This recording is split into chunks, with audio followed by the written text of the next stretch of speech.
Song number 6, Passion, starts with a little bit of music taken from Harry Potter. It goes like this.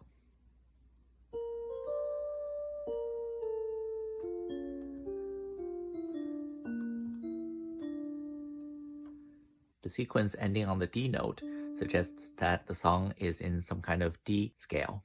If you look at the set of notes that were used in that sequence, it aligns mostly with the D minor scale, except at one point, the C sharp note is used instead of the natural C. And so what we have is basically the D minor chord with a raised 7th note. This is similar to what happened in Gloria. We had the E major chord, but with a flat 6th note. In both cases, the lowering or raising of one note helps give it a more mysterious, enigmatic feeling. Now, when we get to the vocal part of the song, a lot of it is rap, so there's really not a lot to analyze in terms of notes or scales or chords. But there are still parts with significant melodies. The earliest part being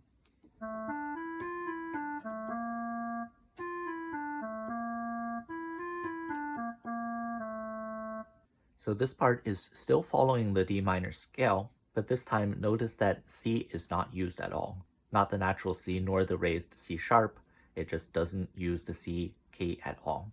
In fact, this is another part that uses only 5 notes. So those are the only 5 notes that were used throughout that sequence, and that makes it quite a departure from what we had in the beginning. The beginning had all notes of the scale plus a sharp 7 that makes it sound much more colorful and magical. Like when we hear the intro, we get filled with wonder. But now that we're getting into the song, that magic is just lost because we're no longer using that special sharp 7. In fact, we got restricted even further. And so that was one of my criticisms when I first reacted to this song, because I felt like the song had a strong, interesting start, but then everything that made the intro interesting was lost as we got into the song. So this disconnect is something I still don't understand. I don't know why the song started with something that sounded so magical and wondrous, but then just abandoned all of it. Next up, once we get to the middle of the song, there's a rap part that in my reaction video I said sounded like a machine gun. The end of that part sounded like this.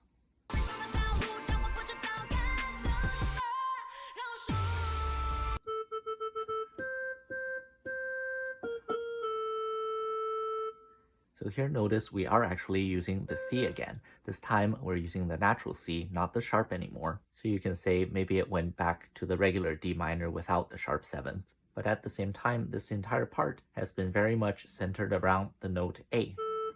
The entire rapping part was just hammering on the A, and as the part ends, the ending note is also an A. So the way I would interpret this, I would say the key changed from D minor over to A minor for this part. But then on top of A minor, it also uses the flat 2 because we have B flat being used.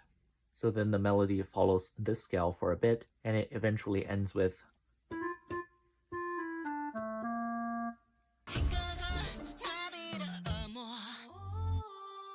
but after this, it immediately jumps into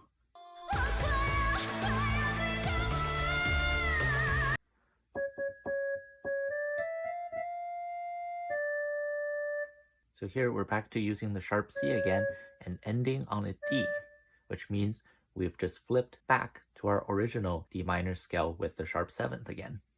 This then continues for a while until we get to the ending of the song where the music goes like this.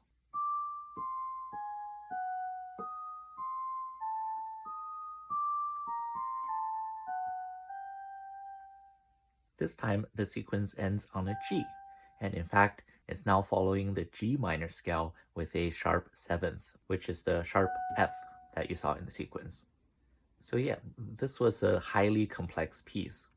This took me the longest time to analyze because it just switches between so many different scales. It starts on D minor with the sharp 7th, and then it switches to just a simple D minor, and then it switches to A minor, and then it switches to A minor with a flat 2, and then it goes back to the D minor with a sharp 7, and it ends with a G minor with a sharp 7.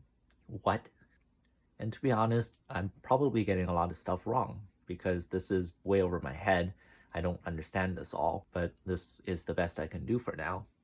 So that explains why when I first reacted to the song, I said it sounded incoherent, like it's lots of distinct, unrelated pieces glued together.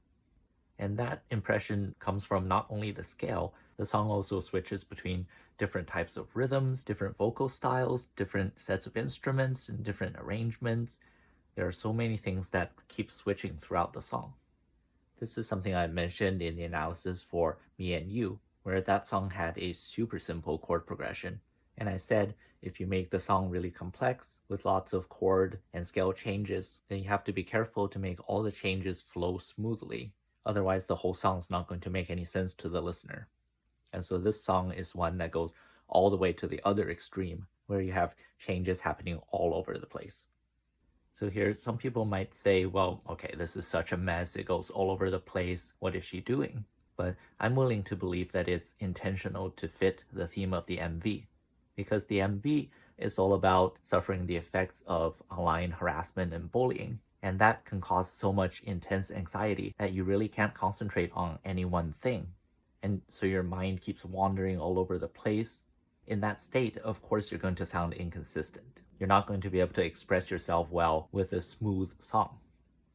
Given everything I've heard from GEM, she has proven that she can write perfectly coherent songs that flow super smoothly. I mean, every other song in this album doesn't sound like this, so I wouldn't put it past her that she explicitly designed the song to go this way.